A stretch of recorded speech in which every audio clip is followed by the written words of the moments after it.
আসসালামু আলাইকুম। দুর্গা পূজা শুরু হয়ে গেল।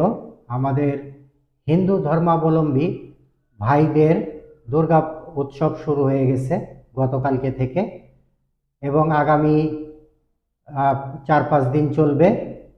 তো আমি সকল হিন্দু ভাই ও বন্ধুদের মুরব্বীদেরকে দুর্গা পূজার শুভেচ্ছা অভিনন্দন জানাচ্ছি। এই কারণে জানাচ্ছি যে আমি একজন সমাজকর্মী। আমি সমাজে বসবাস করি। আমার প্রতিবেশী হিন্দু, মুসলিম, খ্রিস্টান, বৌদ্ধ সকলেই বসবাস করেন। তাই আমি আমার প্রতিবেশীদেরকে, যারা হিন্দু ধর্মাবলম্বী এবং আমার বন্ধু যারা হিন্দু, তাদেরকে আমি পূজার শুভেচ্ছা অভিনন্দন জানাচ্ছি। এবং পাশাপাশি এও খেয়াল রাখতে হবে আমাদের যে হিন্দু ভাইরা যেন নির্বিঘ্নে, নিশ্চিন্তে এবং নিরাপদে পূজা উদযাপন করতে পারে। সেই দিকে আমরা যারা মুসলমান আছি এবং আমরা যারা অন্য ধর্মাবলম্বী আছি, তারা হিন্দু ভাইদেরকে সম্পূর্ণ নিরাপত্তা দান করব এবং সকলের প্রতি খেয়াল রাখব।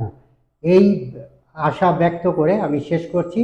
সকলেই সুন্দরভাবে পূজা উদযাপন করবেন। হিন্দু ভাইদেরকে আবারও দুর্গা পূজার শুভেচ্ছা অভিনন্দন জানাচ্ছি। সকলেই ভালো থাকবেন, সুস্থ থাকবেন, নিরাপদে থাকবেন। ধন্যবাদ সকলকে।